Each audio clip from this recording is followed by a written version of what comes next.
All right. So, like every Friday, I tell you guys this: I am not a professional. I am not a counselor. I am not a therapist. I am not a doctor. I cannot diagnose anyone, nor can I prescribe medication. I am not perfect. I'm not perfect. I am a child of God. And what I do research on, or what I learn from my own counselor or from my own life experience, I bring to you to hopefully help you. So that's why I'm doing this. Now, on Monday, I had a counseling appointment, and she showed me a breathing technique that is supposed to help when you go through like a anxiety panic attack. So, what I thought I would do is I would explain it to you, and I hope you guys do it along with me, so that way I don't look like an only fool here, right? Um, so her words were to picture a rainbow, right? And we're going to start on one side, and in the middle, we're going to change, and I'll explain that in a minute. And then we're going to go down the other side. So, oh, excuse me. If you need to blow your nose, now's the time to do it, because we're using our nose to breathe with, not our mouths, mainly our noses. So, what we're going to do is we're going to start with the right. This is my right nostril. Okay. So that with the left one, well, you're going to breathe in. So we're going up to the rainbow. And then on the other side, you're going to breathe out on the other nostril. And then when you breathe back in, then we switch. Okay. I hope that makes sense. So it's going to be like a count of 3 or 4. And then we change nostrils, go down 3 or 4, take a deep breath in, go up 3 or 4, and then change and back down. And she says to do this is you're focusing on changing your nostrils. So that way you get something else besides, sometimes the 5, 4, 3, 2, 1 doesn't work, right? Sometimes we forget that. But if we know someone that's having a panic attack, we can go use the nostril breathing. I don't know the exact verbiage that she used it for, so I do apologize for that. So work with me here. Please do it together with me, guys. I know you could lie and say you did, but I beg of you, please don't lie. All right. So right nostril, breathe in.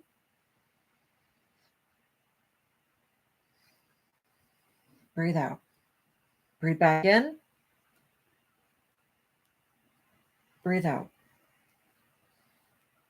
All right. Let's do it again. Right nostril, ready? Breathe in. Breathe out. Breathe in. Switch. Breathe out. And when you focus on that, right? So if you continue doing that, you want to focus on what you're feeling. Focus on if you're thinking anything. Focus on, changing nostrils, right? And you want to do it in a quiet place so you can actually think. Now, when I did it, I swear to God, there was like nothing up there, and it felt great. Because I have so many boxes open in my head, I don't know which box I want to do first.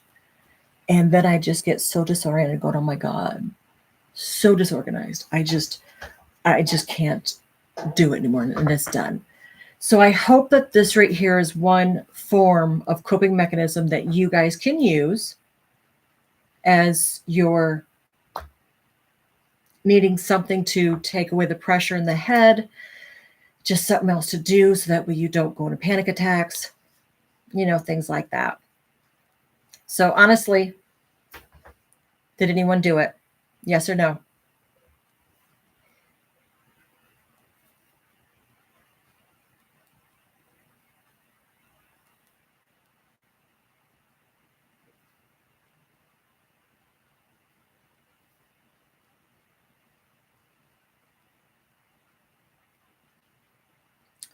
Well, I'm going to take that as a no since no one's answering me. Am I in this live alone here?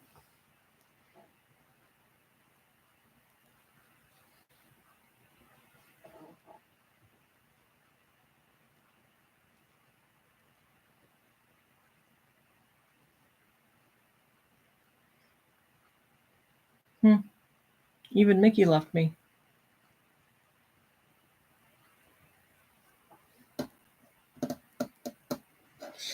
All right. Well, I hope that helped. Tonight we're going to talk about change. And what I'm going to do is I'm going to start with a 12-minute video about how to turn your fears into your secret weapon. And I thought it would be great because a lot of us have all these fears, and I'm guilty of having fears. And so I thought that this right here would be something that we could do together. So I'm going to turn this computer that way, turn that computer that way, right? And then bring this around. You know, I'm going to give away this incredible $4,000. And of course we have this one. This incredible $4,000 commercials, right? piano for free. This piano is stunning. It's small enough to fit into any apartment, and it sounds beautiful. There we go. Okay, I said skip. What are we doing? So, Skip. you know, Thank I've you. heard a lot of experts say that fear isn't real. That is such a bunch of baloney.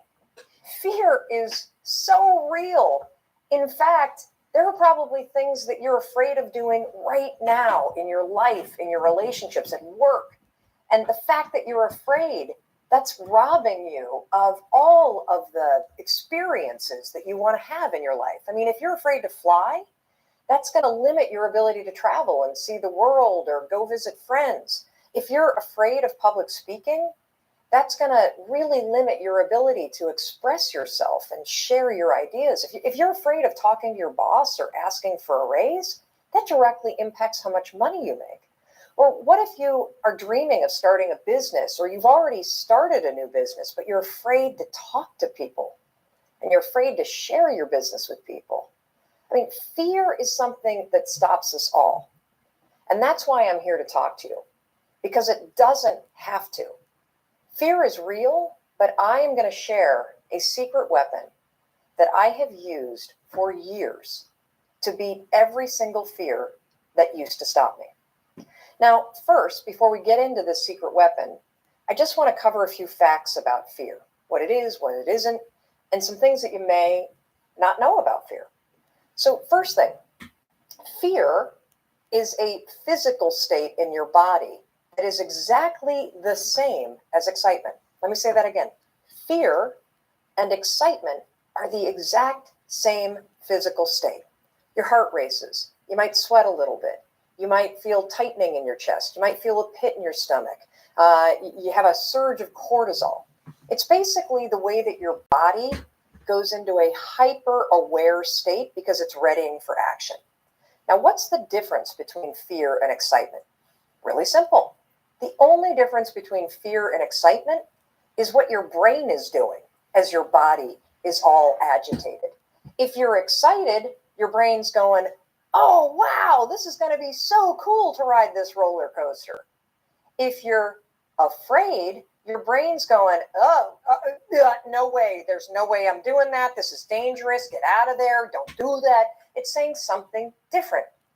So what's critical about understanding this is that we're going to use the fact that your mind is either working for you for excitement or against you with fear to your advantage. I'll tell you about it in just a minute, how you're going to do that.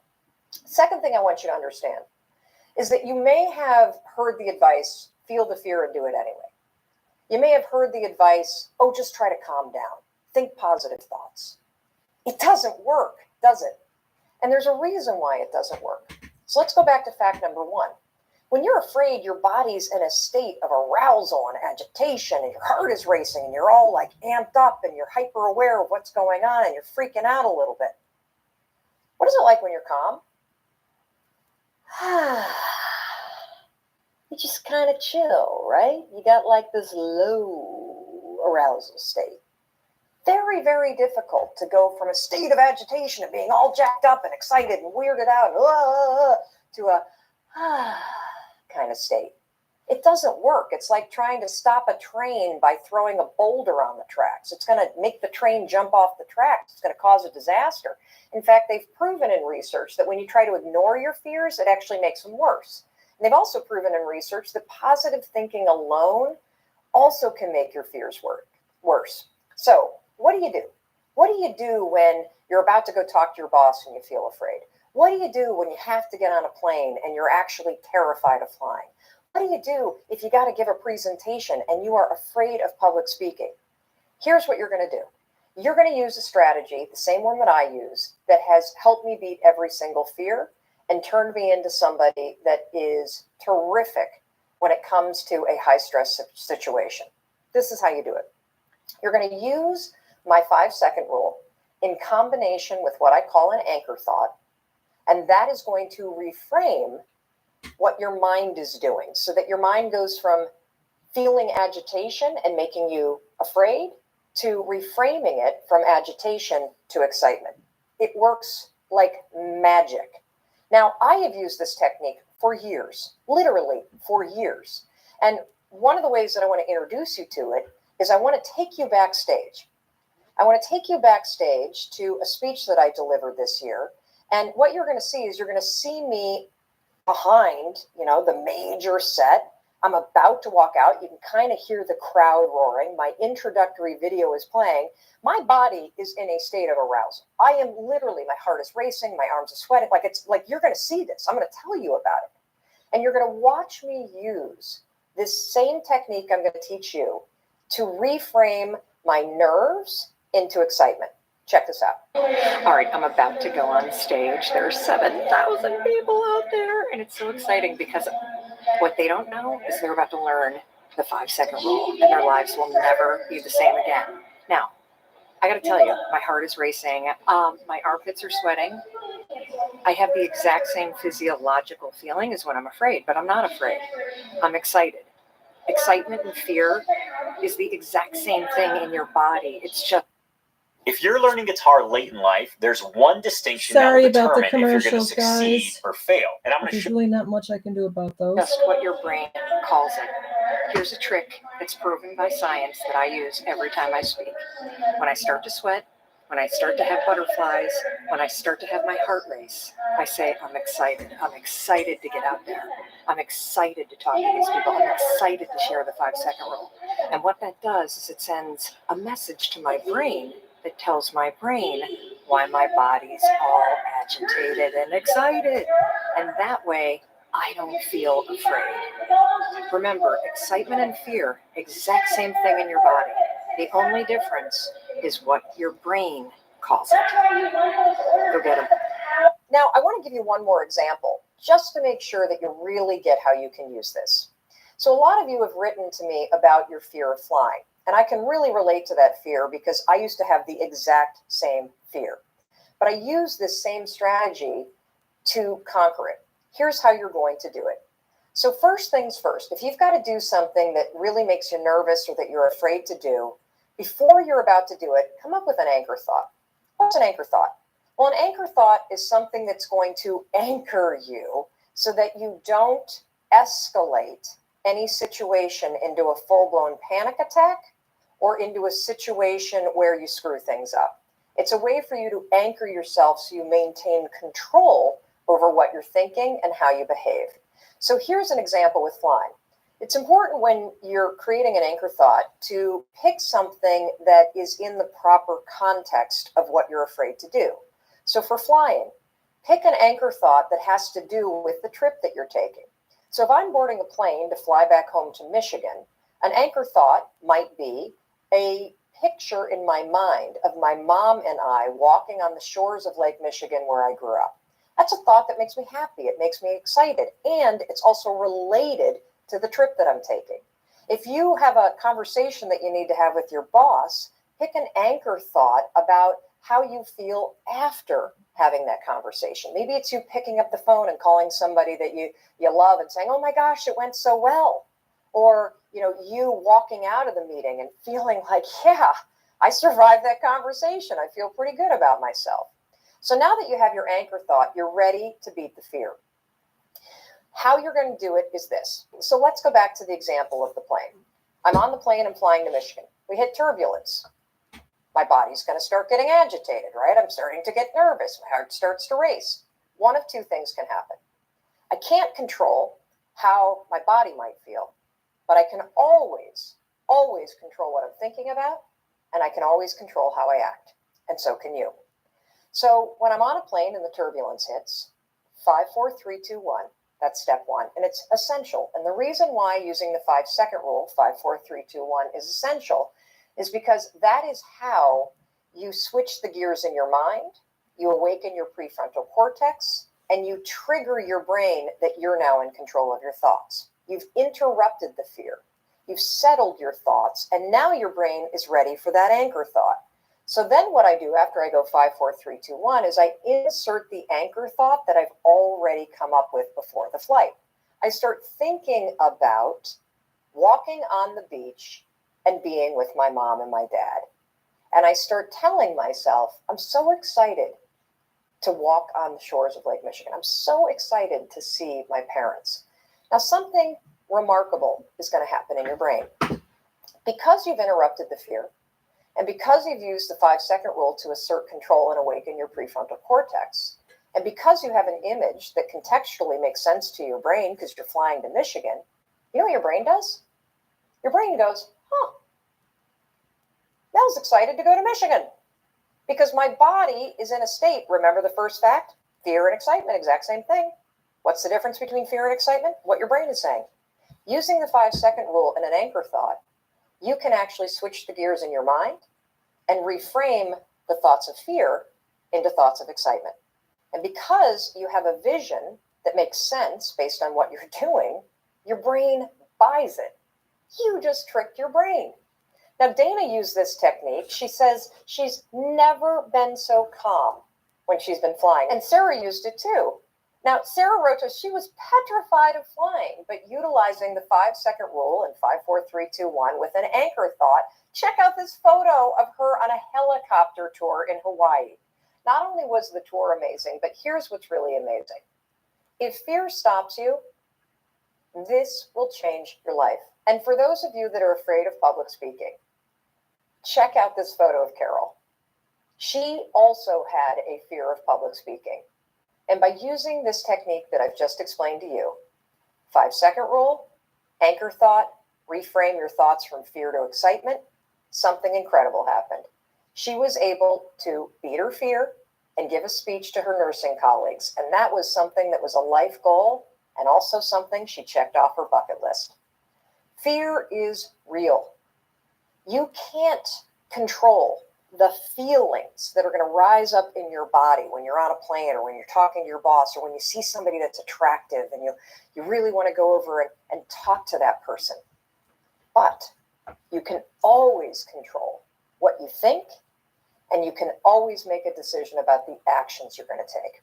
So the next time you feel afraid, 5, 4, 3, 2, 1, go to that anchor thought, tell yourself you're excited, and that, my friend, is the power of how you beat fear in 5 seconds flat.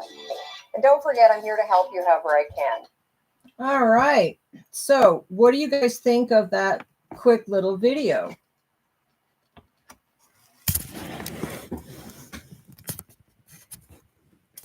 Any comments on it?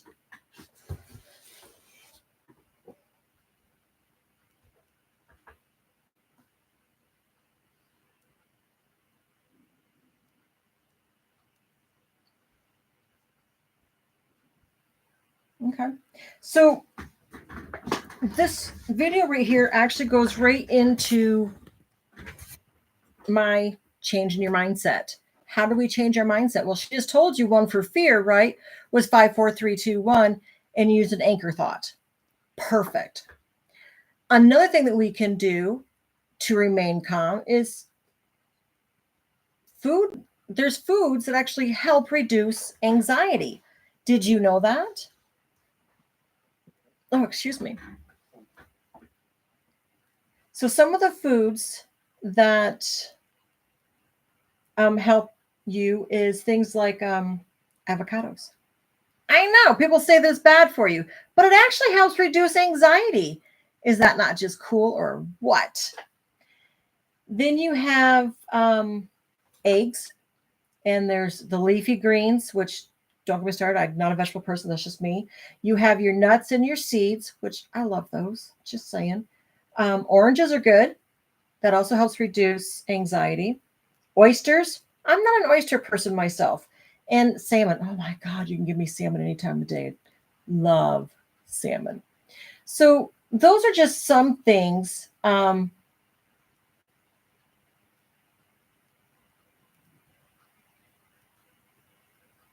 you can, that you can do. So that's just foods. So what kind of anchors can you use to help reduce fear and anxiety? What kind of things can you think about? I like her thought process. If you're flying and you've got a fear of flying, I can't even talk now, sorry. If you have a fear of flying, that you can use an anchor of where you're going to go, who you're going to see, and what you're excited about, right? So for me, once in a while, I fly to Pennsylvania to visit a real dear friend of mine. And I picture myself running down the airport way and running into her arms and hugging my best friend. I love that. So that for me would be an anchor if I was afraid to fly. I'm not afraid to fly. I love flying. So when you have anxiety, there's always the 555 game. Has anyone heard of the 555 game?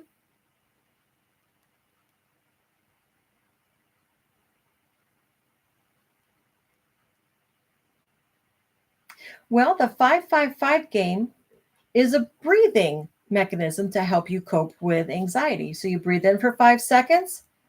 1, 2, 3, 4, 5. You hold it for 5 seconds. 1, 2, 3, 4, 5. And then you let it out in 5 seconds. So it's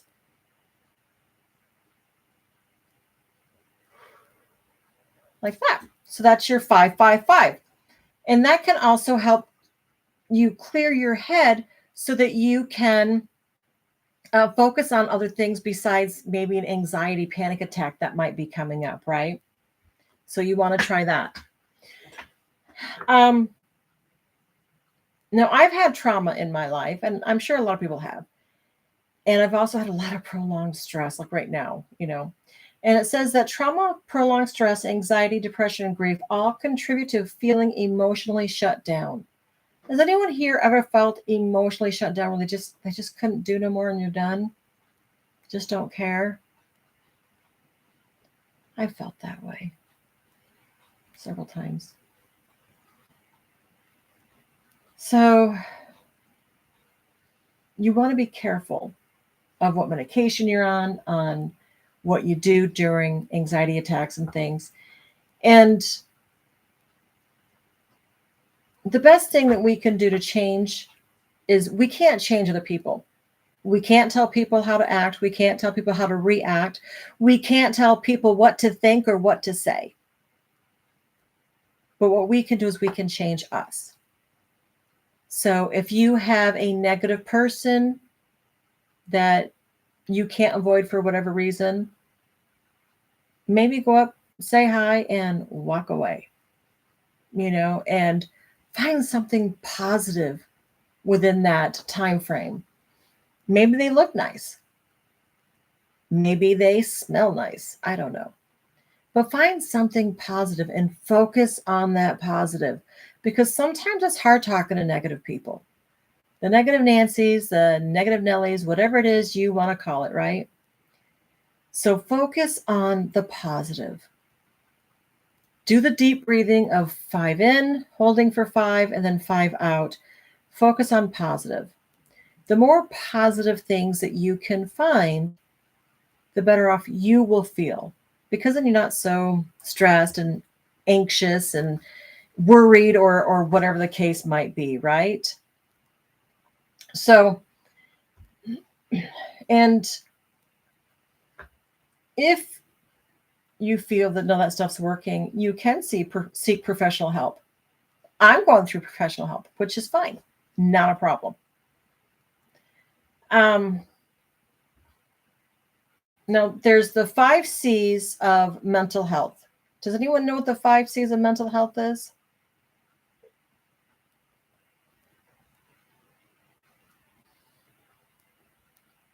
Oh, thank you, Savannah. That's really sweet. Thank you.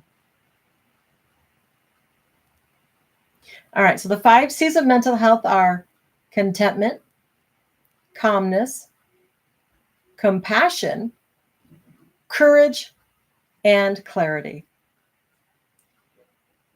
And this is what we want to work for in our brains. We want to have the contentment. We want to have the calmness. We want to have the compassion for others as well as ourselves. We also want to have the courage to stand up for ourselves and the clarity to know what is right, what is wrong in that instant. And sometimes it's not easy, I'll tell you that right now. But it's doable. Now, I am a big fan of journaling. I journal. I want you to journal. I even have a journal, 365-day positive journal on Amazon.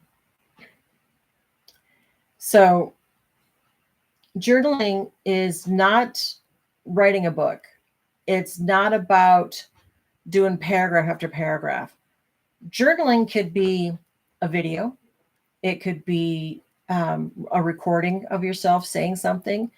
It can be writing on a computer. It could be writing with pen and paper. And I do suggest pen and paper because then you cannot erase it.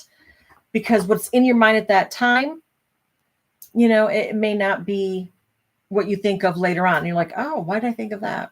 You always want to put the date down so that way you can remember, oh yeah, last year I said this, but you know what? I don't feel that way now.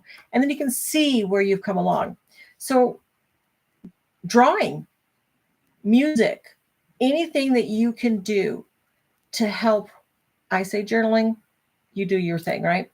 And journaling's not for everyone. It is not for everyone. But I try really hard to journal. And it could be simple things like fear, scared, unloved, unwanted, ugly, fat, old, whatever might be in my head at that time. And then next to it, I might go, my grandmother, of course I'm old. I'm fat because I had kids. I don't know, just certain things that you can do, right?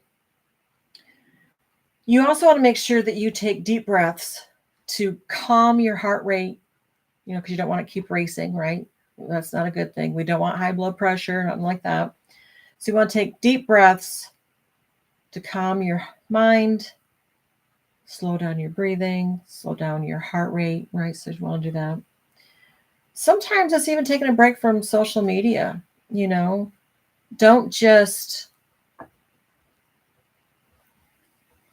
sit on here all day long. Find something to do outside. Get your natural vitamin D. Don't just take the vitamins. Go get your natural vitamin D outside. Let the sun shine in. Literally, let the sun shine in. Get some breath of fresh air, even in the heat of the day. Going outside for just a couple of seconds is refreshing. Just refreshing. Of course, so is a glass of iced tea, too. Maybe if you have any hobbies, is there anything special that you like to do? Do you have, I don't know, I crochet, I write, I do this. Is there anything that you like to do? Is there anything that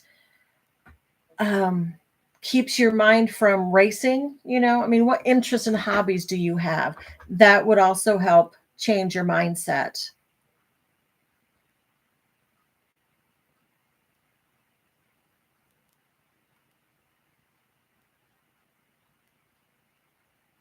No ideas? No, that's fine. That's fine. You can always do that later.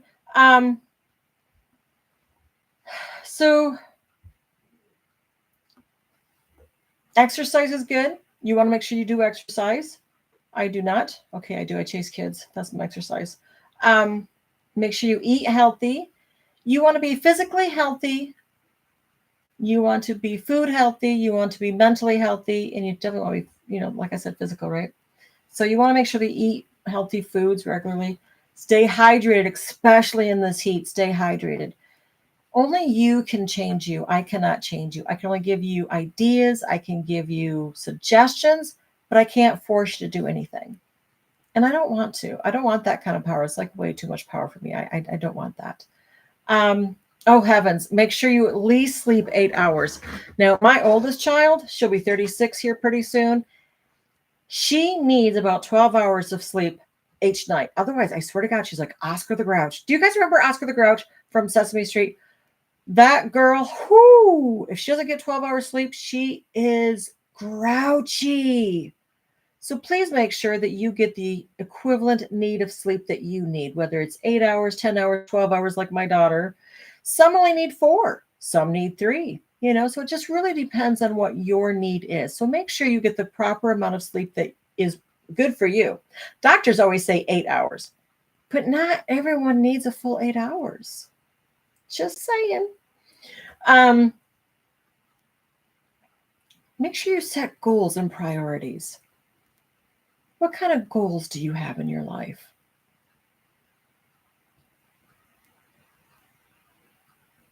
One of my goals is to help people, like what I'm doing right here, right now.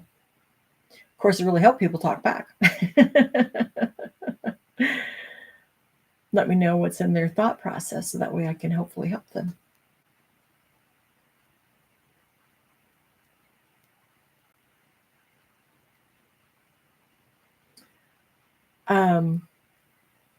Oh, that's nice. Yeah. Start journaling. That might help you improve your short-term memory. Practice gratitude.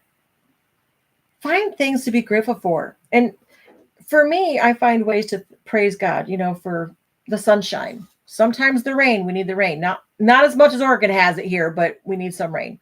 Find something that you're grateful for. Maybe a roof over your head, a bed to sleep in, food in your stomach, friends, family, vehicle that works. Find things to be grateful for. Focus on the good. If you focus on the bad, you'll find more bad. If you focus on the good, you'll find more good. Only you can change your mindset. I can't change it for you. And I'm going to keep telling you that. I can't change it for you. You want to stay connected with people. It's important to have a social life outside of your home, preferably. Now, I'm going to be doing an event this weekend, and in that event is doing my talk shop. So I will be socializing a lot this weekend. But I hope you will too, because that's really healthy for all of us to stay connected with family and friends, or maybe making new friends, maybe trying to go to new places that you've never been before. Now, here in Oregon, we have what is called Silver Creek Falls and Multnomah Falls. Oh, my stars, they are absolutely gorgeous. It's a great way to not only get your natural vitamin D and your walking exercise, right? But it's also a beautiful place to be. Oh, it's just beautiful. And you never know, you might meet someone there that you can talk with and become friends with. You just never know. So try to avoid negativity of others. Try to avoid that. So for me, hold on one second. I want to show you guys, and I don't know, I do have it right here. Hold on. 1, 2, where's my third one? Yeah, there it is. There. Sorry about that. So in my Tiny Steps to Success, the right step, right? I talk about journaling. And in journaling, whoops, there it is. I always tell people right in here, each morning, before even getting out of bed, reach for that pen and paper and write 3 things that you want to accomplish for that day. It could be simply getting out of bed. Maybe it's making your bed. Maybe it's taking a shower. But write 3 things that you want to accomplish that day. Then write 3 things that you are grateful for. And again, each day has to be different. Each day has to be different. Welcome in, darling. And the things that you're grateful for could be you've got clean clothes. You have a washer to do your clothes, right? Whatever the case is.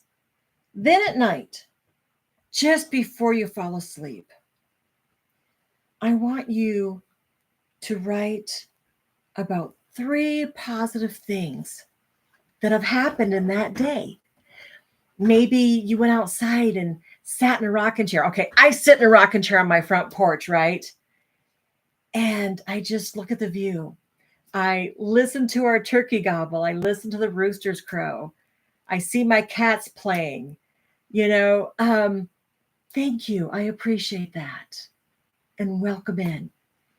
Whatever it is, make sure that you are journaling what you need to journal, not what I need you to journal. You journal what you need to journal because this is about you. So make sure you practice the gratitude. Make sure that you write 3 things that you're grateful for, 3 things that at the end of the day that have been positive for you. Because when you fall asleep at night, I really want you to focus on the positive that have happened throughout that day. So you go to sleep with a positive mindset and hopefully wake up with a positive mindset. I struggle with anxiety and depression, have been in therapy for a year. I do too. I was just recently diagnosed like 3 or 4 weeks ago because I've only been with my counselor for 3 or 4 weeks. I've recently been diagnosed with CPTSD, which is complex post-traumatic stress, right? Because I was abused all my life from the time I was a child up until my first marriage ended. And then I married this current husband and it's been wonderful. But I'm in counseling. I have anxiety. I'm on anxiety pills. Hopefully not forever, but I am for right now. And I struggle with depression. Oh my stars, you have no idea how many times I just wanted to kill myself. Not kill myself, but it's more of the fact that I just felt I didn't belong here. I felt that I shouldn't be here because I don't have a purpose. I don't have I don't know. I just don't feel I should have been here. I don't feel that I give enough for people.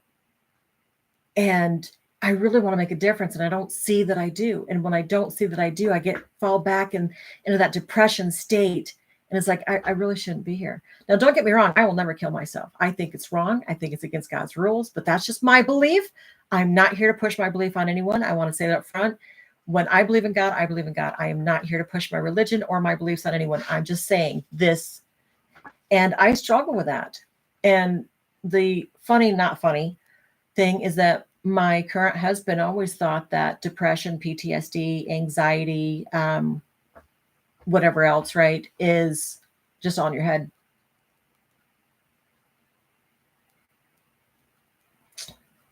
Oh, you live 12 hours from your mom? My mom died. My dad died. Technically, I'm an orphan. And it sucks. I was so close to my dad. Was a daddy's girl. It's hard, but I get it.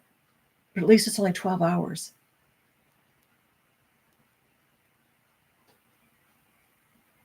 Maybe you should call her and tell her how much you miss her and love her.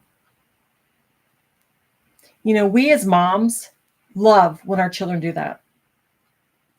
My youngest daughter moved far away from me. I live in Oregon. She moved to Alabama. And she practically calls me every day. Oh, yes, make sure it's a really big hug.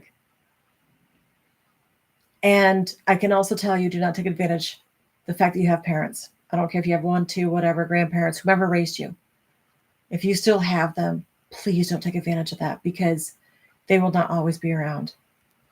My father called me on a Wednesday. He was in the hospital on Thursday and he died on Friday. And all I kept thinking is, I talked to him yesterday. I was telling him I was going to come down and visit in a couple of weeks when I had time off from work. I was going to go see my dad and, never did. So please call your parents. Even if you go see her next week, call her and tell her how excited you are to go see her. Unless it's a surprise. But of course, don't say that. Some other things that you can try to help with mental health issues is writing or drawing your feelings out. Like I said, taking deep breaths, taking a break from social media. It's important to refocus your priorities. Is your priority social media? People that you really can't visit with in person, people that you can't reach out to when you desperately need someone like right then and there? Because we all have lives. Now, for me, I go to church on Sundays. And it is the best thing to be hugged. I am a hugger. and I can't hug you guys on here. This social media is something that I can't hug, and I want to hug.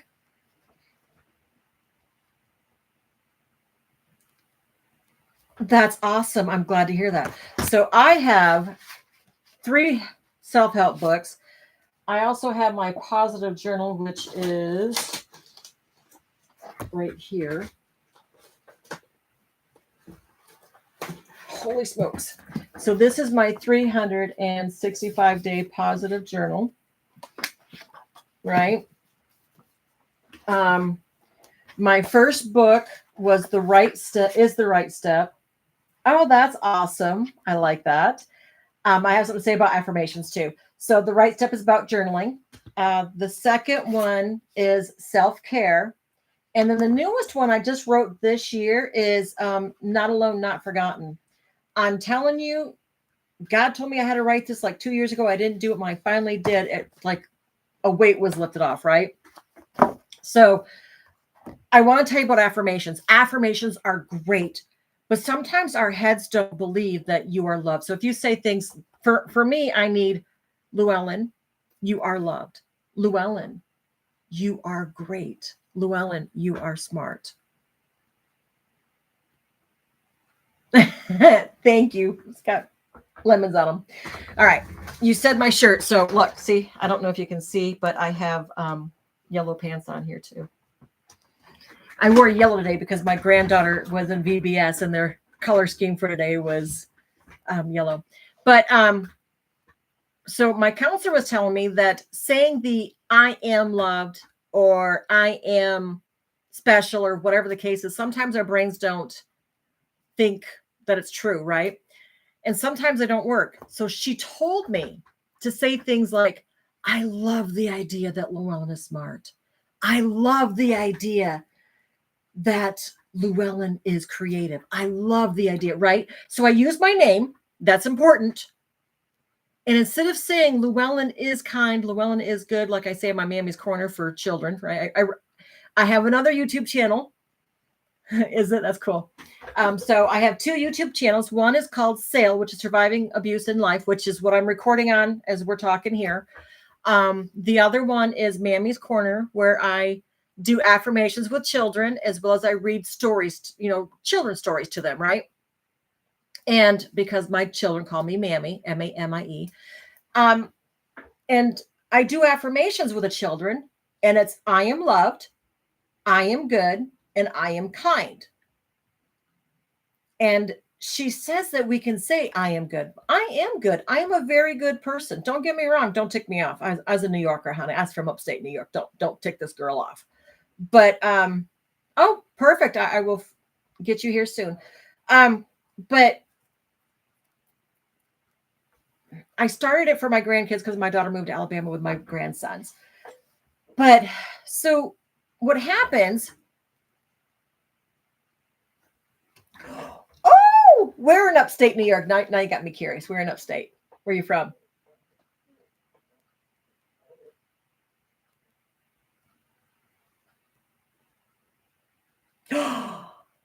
Okay, so I'm further up north in Syracuse. I'm from a little town up by Fort Drum called Philadelphia, New York. It's literally a 1-horse town. You blink, you miss it. Dead serious. But I lived in Watertown, so I'm pretty sure you know where Watertown is. So there's Watertown, Gouverneur Teresa, Fort Drum, and Philadelphia, Pennsylvania. Yeah, Oswego's up that way too. Yep. But yes, so I still have NYA. I've lost a lot of my NYA for New York attitude, but my husband will get me upset when just teasing me, and all of a sudden my NYA comes out because I've had like a bad day or something, and he makes me laugh, and it's like everything has faded away. Sometimes I hate him. Oh, that's awesome to hear. Welcome in. So when you're trying to change your mindset, I got to get back to this because I only have just a few more minutes left.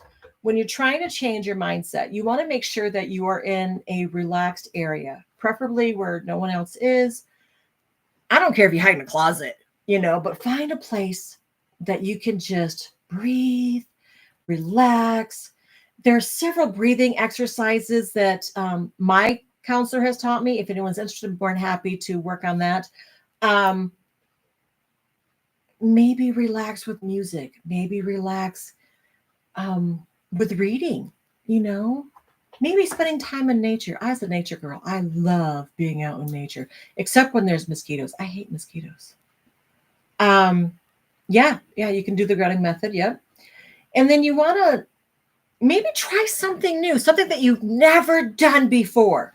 Now, this is something recently I've done, for the last, 2 months I've been doing this. But before that, I haven't done it. Why? Because Llewellyn is shy. Believe it or not, this is a shy girl. My ants, which are the automating negative thought syndrome, which is also in my book, right? The ants in my head, I picture little black ants in my head, like sugar ants, right? I picture them in there saying to me, Llewellyn, nobody wants to buy your books. Nobody wants to read your books. I don't even know why you're writing it. You know, just stuff like that, right? And so I have to squash them. And I have to try something new because they're telling me that even though I'm doing this, nobody wants to hear it. And then someone like you comes in and says, oh, my stars, I needed this. You are worthy. You have to take care of you. I can't take care of you. Your mom can't take care of you. You have to work on you and your mind. No one else can do that but you. No one. No matter how much we love our children, our friends, we cannot change them. So this is how you can change you, by learning something new, by relaxing, by doing some of the breathing techniques like I started out in today's live, right? Um, you always want to celebrate your success. I don't care how tiny it is. Maybe you took one step forward finally, and it is exciting. These books are on Amazon. Just type in my name of Llewellyn Bissell. Hang on, let me flip this around so that way you can actually see it. Oh, wrong flip. I don't want a flip. I want a mirror. Sorry. So what you do is you take and you slide the screen across so that way there's no words, no comments, and you take a screenshot of that. And with my name being down here, this is what you look for is my name. My name is Llewellyn Bissell. Okay. And so there's this one, which is Not Alone, Not Forgotten. That's the newest one. Then there's Self-Care, which is the second book. And then the first book is The Right Step. I have more in my head. I just haven't gotten to them yet. They're just not as important, I guess, is what God wanted me to do this one with. But anyway, celebrate your success, whatever it is, celebrate it. Know that you are worthy of growth, that you are worthy to receive compliments, that you are worthy to change your thought process and change your mindset. Nobody can do that but you. All right. So basically, as a wrap up, make sure that you have a growth mindset. Make sure you're open to that. Make sure you're open to trying new things. Maybe work on, oh, my stars, I gotta get that mirror back off. I'm sorry. There, I feel better. Maybe you need to be around positive people versus negative people. Maybe we just need to change how we think for the day. So you start out with those 3 things that you're grateful for, 3 things that you want to accomplish. And at the end of the day, what are the 3 positives that have happened? What are they? So go ahead and try new things. Get out of your comfort zone. I am out of my comfort zone doing this, you guys, believe it or not. And if you want to help someone, the first thing you have to do is just listen.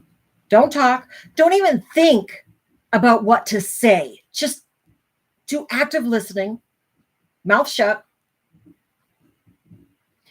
and try to focus on what they are saying. What is their perspective? Where are they coming from? Listen to them.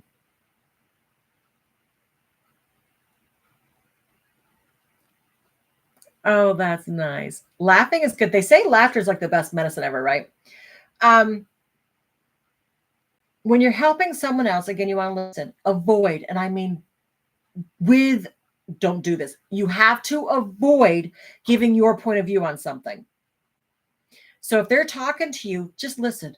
Don't talk back. Don't say anything. Don't give your point of view. Don't tell them what they should and should not do or should not say. Don't tell them anything. Just keep your mouth shut. Button it up, throw the button, the key away, whatever, right? You want to be empathic to them, be empathetic in a way that can help them sort out their feelings. Oh, I'm sorry that happened to you. How are you feeling about this? Oh, I'm sorry that was said to you. How are you going to handle that? You have to give it back to them because this is them, not you. It's not you. Well, if it was me, I would, no, do not do that. Okay, don't do that. You want them to question what their morals and their values are. What are their morals and values? Do they know? If not, tell them to go find out what they are. You do not tell them anything. That's a no. You can guide them. Say, hey, I read Llewellyn's book and it is amazing. Here, try it. Just certain things like that. So, any questions? Any thought process on today's changing of your mindset? Again, if you've missed the beginning part of it, you can go to my YouTube channel, Llewellyn Bissell, which is Surviving Abuse in Life. And if you have littles, probably like 8 years old and under, you can also find me under Mammy's Corner. Just saying.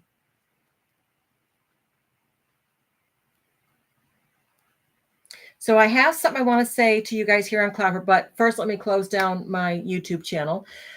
You guys, thank you so much for being here. I want you to know that you are important. And if you have any questions, please reach out to me. I'll be more than happy to respond to any questions you have. Thank you for being here for another day, and I look forward to seeing you again soon. You have a blessed night.